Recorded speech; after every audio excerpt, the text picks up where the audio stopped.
Irmãos e irmãs, paz e bem, hoje dia 8 de junho, nós vamos continuando então a nossa reflexão à luz da carta de São Paulo aos Romanos. Se ontem os judeus bateram palma para a fala de Paulo contra os pagãos, hoje é a vez deles. Hoje Paulo mostra que os judeus também estão no erro, estão no pecado. Que nós possamos ouvir também essa exortação de Paulo e que ela sirva para nós, para que nós também possamos levar uma vida mais coerente com a nossa fé. Vamos fazer então a nossa oração.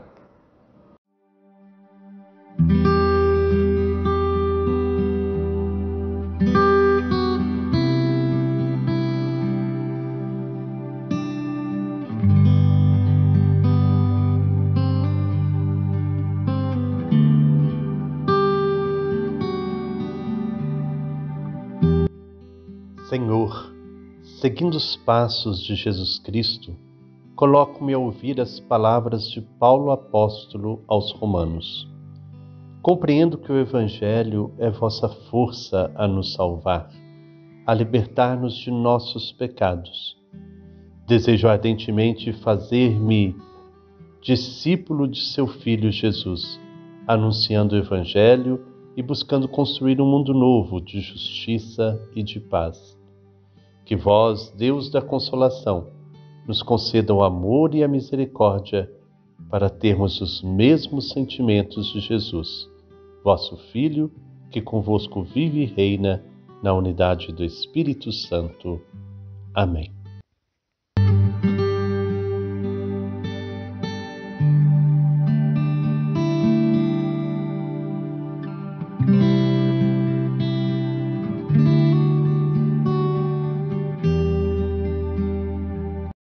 Hoje, o texto bíblico que vamos ouvir e refletir está no capítulo 2, versículos 1 a 11.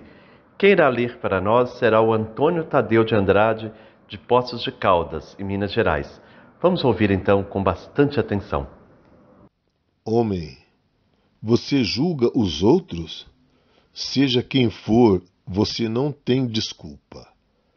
Pois se julga os outros e faz o mesmo que eles fazem, você está condenando a si próprio. Sabemos, porém, que Deus é justo quando condena os que praticam tais coisas. Mas você, que faz as mesmas coisas que condena nos outros, pensa que escapará do julgamento de Deus? Ou será que você despreza a riqueza da bondade de Deus, da sua paciência e generosidade, desconhecendo que a bondade dele convida você à conversão? Pela teimosia e dureza de coração, você está amontoando ira contra si mesmo para o dia da ira, quando o justo julgamento de Deus vai se revelar, retribuindo a cada um conforme as suas próprias ações. A vida eterna para aqueles que perseveraram na prática do bem, buscando a glória, a honra e a imortalidade. Pelo contrário, ira e indignação para aqueles que se revoltam e rejeitam a verdade, para obedecerem à injustiça. Haverá tribulação e angústia para todo aquele que pratica o mal. Primeiro para o judeu, depois para o grego. Mas haverá glória, honra e paz para todo aquele que pratica o bem. Primeiro para o judeu, depois para o grego, pois Deus não faz distinção de pessoas.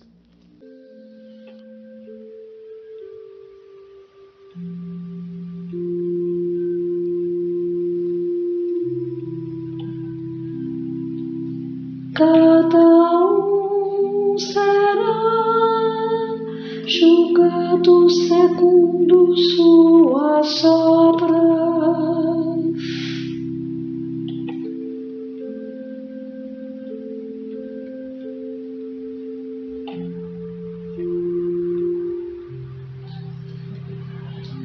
Cada um será julgado segundo suas obras.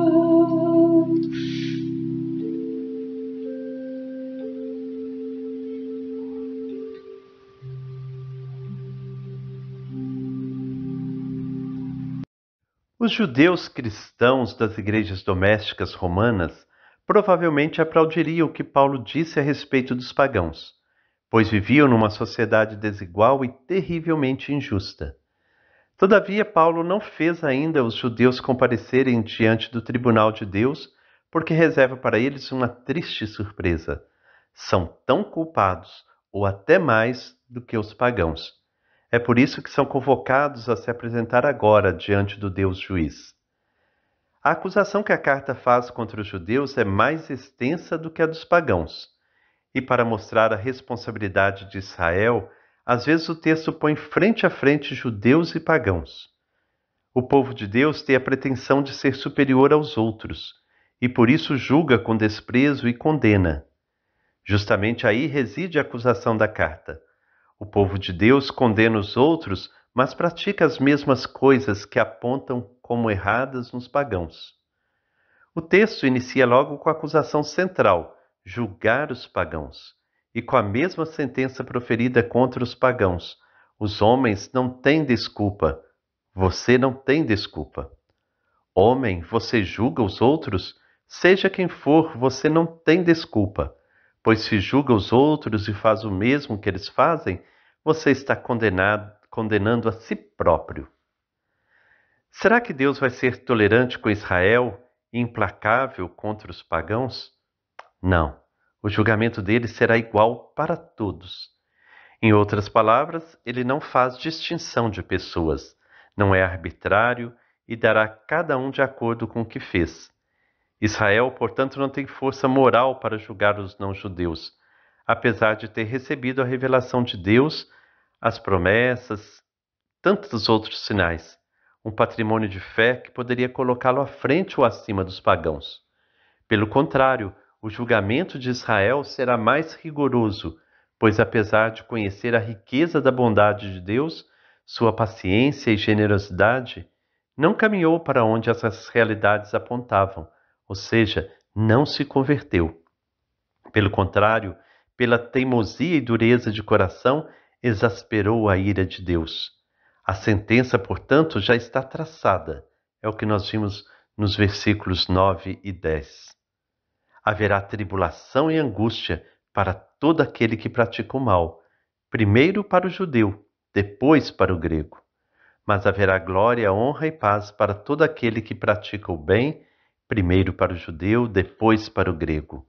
Então, que nós que nos consideramos religiosos, não nos julguemos juízes dos outros, condenando-os e muitas vezes fazendo o que eles fazem, ou até pior. A nós que foi dado o conhecimento da palavra, o conhecimento do Evangelho, será exigido muito mais, porque se conhecemos e não praticamos, o mal é maior. Que Deus então nos dê a graça de uma sincera e verdadeira conversão.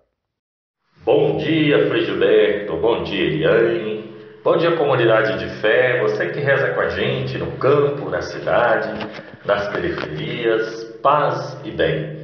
Que bom encontrar com vocês nessa manhã de hoje e a gente vai aprendendo junto, fazendo de cada momento desse de reflexão uma escola para a gente continuar firme na caminhada de fé, na vida de comunidade. É isso que nós aprendemos com essa carta de Paulo. A situação dos judeus é um pouco delicada nessa reflexão e a narrativa do Frei Gilberto também faz a gente compreender isso. Os judeus já conheciam a Escritura e às vezes eles se comportavam como os pagãos, estavam apegados em determinados costumes que contrariam o projeto de Deus. Nós temos que ficar muito atento em relação a isso, né? Os pagãos às vezes têm ações muito mais libertadoras do que o povo que está assim dizendo: sou cristão, estou na igreja. E o julgamento de Deus tem como baliza a verdade, a ética, o amor ao próximo. Por isso, meus irmãos e minhas irmãs, nós somos chamados a viver cada dia intensamente esse amor de Deus. O amor de Deus tem que ser repercutido na vida de comunidade. Amar o próximo, amar o indiferente. Eu, você, todos nós somos chamados a viver isso. como Jesus amou, sonhar como Jesus sonhou, pensar como Jesus pensou, viver como Jesus viveu, sentir o que Jesus sentia, sorrir como Jesus sorria. E ao chegar ao fim do dia, eu sei que eu dormiria muito mais feliz. Sentir o que Jesus sentia, sorrir como Jesus sorria. E ao chegar ao fim do dia, eu sei que eu dormiria muito mais feliz. Chegamos ao final então desta reflexão, que ela possa nos ajudar de fato a tomarmos consciência de quantas vezes nós nos escondemos atrás de um discurso religioso e até de uma prática de religião, mas não correspondemos ao projeto de Deus, ao amor de Deus. Que nós possamos reconhecer nossas falhas, nossos erros e passar por um verdadeiro processo de conversão.